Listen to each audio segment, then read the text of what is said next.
Hello.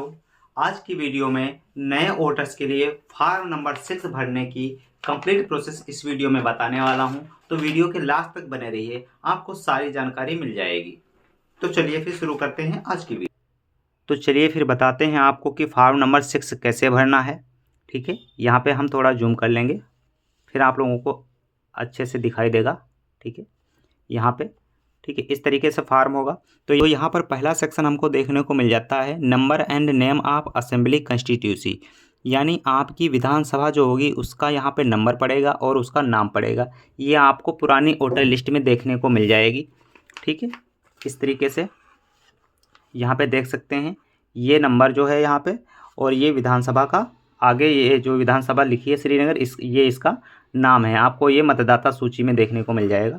यहाँ से इसको फिल कर लेंगे। ठीक है, उसके बाद अगर ये नहीं है उसके बाद तो आप यहाँ पे पार्लियामेंट्री कंस्टिट्यूंसी का नाम भी डाल सकते हैं। ठीक है, फिर यहाँ पे दूसरे वाले सेक्शन में आपको फर्स्ट का ए, यहाँ पे name in official language of state, यानी यहाँ पे आपका नाम जो आपके स्टेट की ऑफिशियल लैंग्वेज है उसी में डालना है। हिंदी है तो हिंदी, इंग्लिश है तो इंग्लिश, या जो भी आपकी स्टेट की ऑफिशियल लैंग्वेज है उसी में आपको नाम डालना है। तो नाम डालने की भी 3 अलग अलग रो बनी हुई हैं। इनमें बताया गया है कि आपका जो फर्स्ट नेम है यहाँ पे पड़ेगा, तो यहाँ पे आपको अपना फर्स्ट नेम डाल लेना है। यहाँ पे आपको अपना मिडिल नेम डाल लेना है। ठीक है, और यहाँ पे आपको सरनेम अगर कोई है तो डाल लेना है, अगर नहीं है तो आप इसको ब्लैंक छोड़ सकते हैं, खाली छोड़ सकते हैं। ठीक है, तो यहाँ पे फर्स्ट नेम, सेकेंड नेम और यहाँ पे सरनेम डालना है। ठीक है, सेकेंड नेम का मतलब यहाँ पे मिडिल नेम पढ़ना है। ठीक है, और यहाँ पे आपको एक अपना फ़ोटो अटैच करना है, पासपोर्ट साइज़ का फ़ोटो यहाँ पे लगाना है। ठीक है, इस तरीके से आपको फ़ोटो यहाँ पे लगाना है, चिपका देना है, यहाँ पे पेस्ट कर देना है। ठीक है, फिर फर्स्ट का बी मिलता है, name in English in block letter, यानी आपका नाम जो यहाँ पे है बड़े अक्षरों में कैपिटल लेटर में यहाँ पे पड़ेगा। तो इस केस में जैसे कोई नाम है आलोक, तो यहाँ पे आलोक ये जो बड़ा कैपिटल लेटर में पड़ जाएगा। फिर वैसे ही फॉलो करना है, मिडिल नेम यहाँ पे, उसके बाद यहाँ पे सरनेम डालना है लास्ट में, अगर कोई है तो, नहीं है तो इसको ब्लैंक छोड़ सकते हैं। फिर यहाँ पे डिक्लाइमर देखने को आपको मिलेगा। Disclaimer, if name of the field in English it will, यानी ये बताया गया है यहाँ पे कि यदि आप हिंदी और इंग्लिश में नाम फिल कर रहे हैं, ठीक है, तो इंग्लिश अगर हिंदी वाले नाम में कोई गड़बड़ी है तो इंग्लिश वाले नाम को ही वरीयता दी जाएगी, यानी आपका इंग्लिश का नाम ही सही माना जाएगा।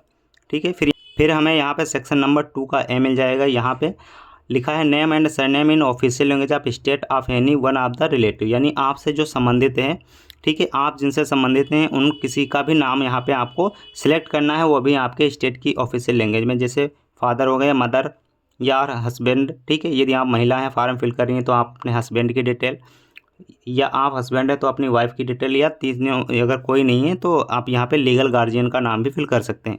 तो यहाँ पे इस केस में मैं यहाँ पे फादर सेलेक्ट करूँगा। ठीक है, आपको भी अगर फादर हैं तो फादर सेलेक्ट कर लेना है, और उसके बाद यहाँ पे नीचे 2 का बी मिल जाएगा, और यहाँ पे अपने फादर का नाम यहाँ पे कैपिटल लेटर में ढंग से डालना है। यहाँ पे अलग अलग कोई सेक्शन नहीं है। तो यहाँ पे इस केस में जैसे कि ये कोई नाम दिया है, ठीक है, राम प्रताप वर्मा जो भी नाम दिया है, तो यहाँ पे आपको इस तरीके से नाम फिल कर लेना है पूरी लाइन में। ठीक है, फिर यहाँ पर आपको खुद का मोबाइल नंबर डालना है। लिखा है mobile number of self is available, अगर अवेलेबल है तो अपना डाल सकते हैं, नहीं तो अपने परिवार में किसी का जो मोबाइल नंबर है डाल सकते हैं। दूसरा है ईमेल आपकी यदि अवेलेबल है तो आपको यहाँ पे इस प्रकार से ईमेल डाल लेनी है, यदि नहीं है तो आप परिवार में किसी भी सदस्य की ईमेल डाल सकते हैं।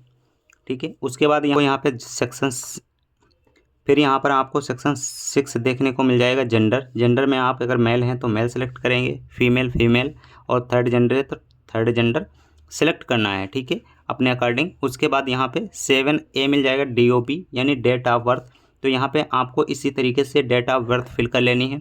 उसके बाद 7B मिलेगा, self assisted copy of document supporting as proof के लिए आपको कोई डॉक्यूमेंट लगाना है। यहाँ पे कौन सा लगाना है उसी पर आपको टिक करना है। यहाँ पे सारे डॉक्यूमेंट देख सकते हैं, जो भी आपके पास अवेलेबल हो वो लगा देंगे, जैसे बर्थ सर्टिफिकेट है, आधार कार्ड है, पैन कार्ड है, ड्राइविंग लाइसेंस, इंडियन पासपोर्ट और मार्कशीट वगैरह है, आप लगा सकते हैं क्लास 10 की। ठीक है, तो यहाँ पे जैसे इन केस में आधार कार्ड को चूज करूँगा तो यहाँ पे आधार कार्ड पे टिक कर लूँगा। उसके बाद नीचे लिखा है any other document proof of date of birth. ठीक है, अगर इस केस में यानी ये जो 6 दे रखे हैं इनमें से कोई आपके पास डॉक्यूमेंट नहीं है तो आप जो आपके पास डॉक्यूमेंट है डीओबी के लिए लगाना चाहते हैं वो स्पेशल यहाँ पे मेंशन करेंगे, लिखेंगे, ठीक है। फिर 8 नंबर सेक्शन में आपको मिल जाता है प्रेजेंट ऑर्डिनरी रेसिडेंट एड्रेस, यानी आपको प्रेजेंट एड्रेस है वो यहाँ पे फिल कर लेना है। तो यहाँ पे पहले सेक्शन में आपको हाउस नंबर फिल करना है, दूसरे में आपका स्ट्रीट मोहल्ला रोड फिल कर लेनी है, तीसरे में टाउन विलेज का नाम फिल कर लेना है, फिर पोस्ट ऑफिस, उसके बाद पिन कोड अपने यहाँ का, उसके बाद तहसील, ठीक है, तालुका, मंडल, डिस्ट्रिक्ट, फिर उसके बाद आपको यहाँ पे डिस्ट्रिक्ट चूज कर लेनी है, ठीक है, आपको लिख लेना है। उसके बाद यहाँ पे स्टेट, जो भी आपका स्टेट रहेगा स्टेट को फिल कर लेना है, ठीक है। फिर इसके बाद आपको फॉर्म दूसरा मिलेगा, या तो आप इसी के पीछे इस तरीके से प्रिंटेड होगा, आपको सेक्शन यहाँ पे देखने को मिल जाएगा be self assisted copy of address proof either the name of applicant और any other present spouse adult child already enrolled as electoral, यानी पहले से जो मतदाता सूची में जिनका नाम है उनके आधार पर एड्रेस प्रूफ आप यहाँ पे अटैच करेंगे, ठीक है।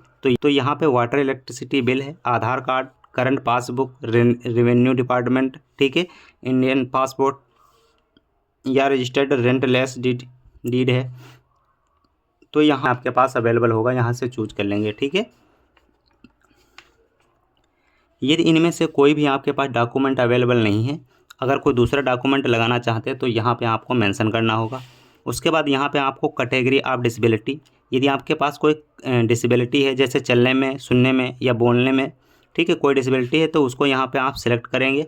उसके बाद अगर कोई अदर डिसेबिलिटी है जो तीनों में से नहीं है तो यहाँ पे वो आप मेंशन करेंगे, ठीक है। जो डिसेबिलिटी है तो उसका क्या परसेंट है, कितने परसेंट डिसेबिलिटी है वो यहाँ पे सिलेक्ट करेंगे, बताएंगे, ठीक है। उसके बाद येस और नो करके जो भी आपका बॉक्स है उसके हिसाब से फिल कर लेंगे। उसके बाद फिर नीचे वाले सेक्शन में 10 में आ जाएंगे, ये लिखा है the detail of my family member already included in the electoral roll, तो यहाँ पे आपको डिटेल बतानी है जो पहले से मतदाता सूची में है, आपके परिवार का किसी सदस्य का नाम, जैसे आपके फादर हो गए, मदर हो गए, इनमें किसी का नाम है तो फिल कर लेना। तो इस फार्म के केस में मैं यहाँ पे इनके पिताजी का नाम फिल कर लेता हूँ, ठीक है। उसके बाद उनसे क्या संबंध है, तो ये फादर हैं, इनके फादर सेलेक्ट कर लूँगा।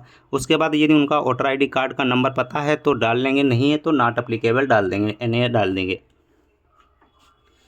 फिर नीचे सेक्शन आ जाता है डिक्लेरेशन का, यहाँ पे डिक्लेरेशन फार्म में पहले विलेज टाउन को फिल कर लेना है, उसके बाद डिस्ट्रिक्ट आपकी, और उसके बाद स्टेट फिल कर लेना है।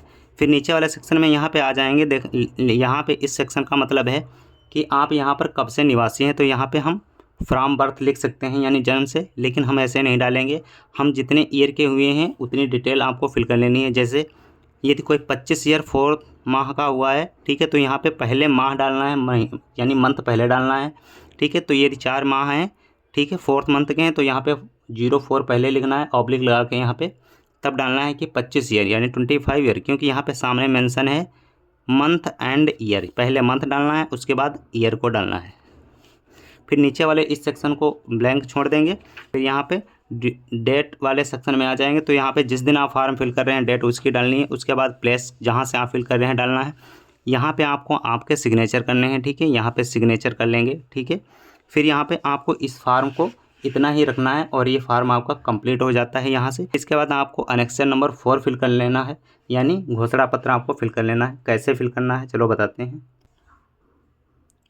तो यहाँ पे इस प्रकार से आपको अनेक्सर नंबर 4 देखने को मिलेगा, डिक्लेरेशन फार्म जिसको घोषणा पत्र बोलते हैं।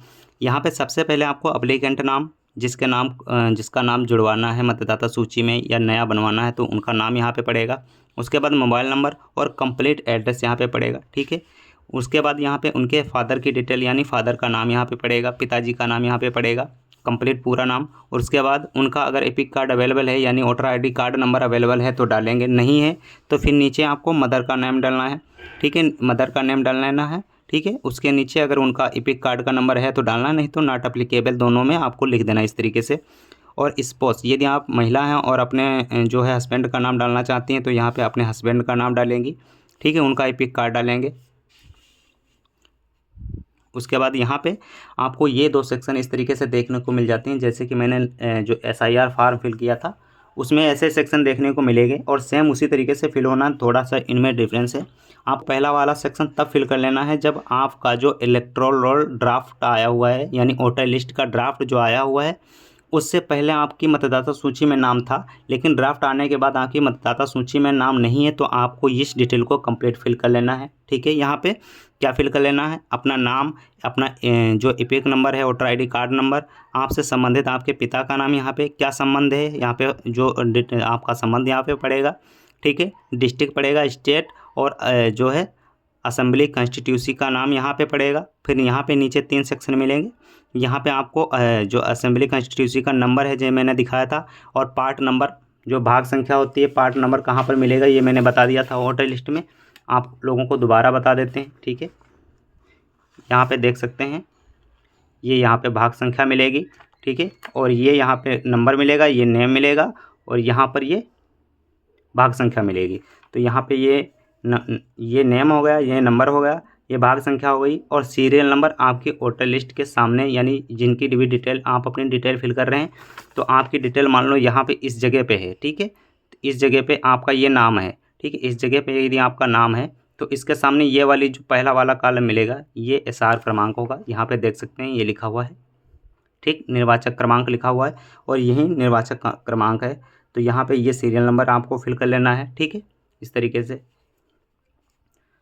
दूसरे केस में आपको क्या करना है, यहाँ पे आपके अपने पेरेंट्स की डिटेल को फिल कर लेना है।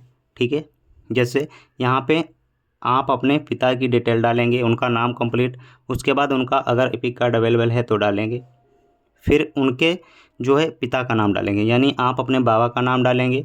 ठीक है, रिलेटिव नेम, ठीक है, डालेंगे। फिर रिलेशन उनसे क्या है, तो ये आपके पिता के पिता हैं तो फादर का डालेंगे। उसके बाद डिस्ट्रिक्ट चूज करना है, स्टेट, और उसके बाद सेम वैसे ही असेंबली कॉन्स्टिट्यूंसी चूज करना है। फिर वैसे ही आपको यहाँ पे असेंबली कॉन्स्टिट्यूंसी का नंबर डालना है, पार्ट नंबर डालना है, और SR नंबर यहाँ पे सीरियल नंबर डालना है। ठीक है, तो इस तरीके से फॉर्म हमारा कंप्लीट होगा। फिर यहाँ पे नीचे हम सिग्नेचर अपने कर देंगे। फिर ये सिग्नेचर आपको BLO की तरफ से होंगे। ठीक है, तो इतना हमारा जो फार्म है कंप्लीट हो जाएगा। ये हमारा एनेक्शन नंबर 4 भी कंप्लीट हो जाता है। तो इस तरीके से हमारे दोनों फार्म कंप्लीट होंगे। तो दोनों फार्म अच्छे से कंप्लीट होने के बाद आप अपने BLO को ये दोनों फार्म दे देंगे, सबमिट कर देंगे। BLO इन पे जो भी कार्रवाई करनी है करेंगे। उसके बाद आपको ये नीचे जो लिखा है एक्नॉलेजमेंट रिसिप्ट, ये रिसिप्ट आपको देखने को मिल जाएगी। इसमें कोई भी चीज़ आपको डिटेल फिल करनी नहीं होती है। ठीक है, तो ये आपको कार्रवाई होने के बाद आपको ये स्लिप देखने को BLO की तरफ से मिल जाएगी। ठीक है, तो जानकारी कैसी लगी कमेंट में ज़रूर बताएं। मिलते हैं नेक्स्ट वीडियो में, तब तक के लिए जय हिंद दोस्तों।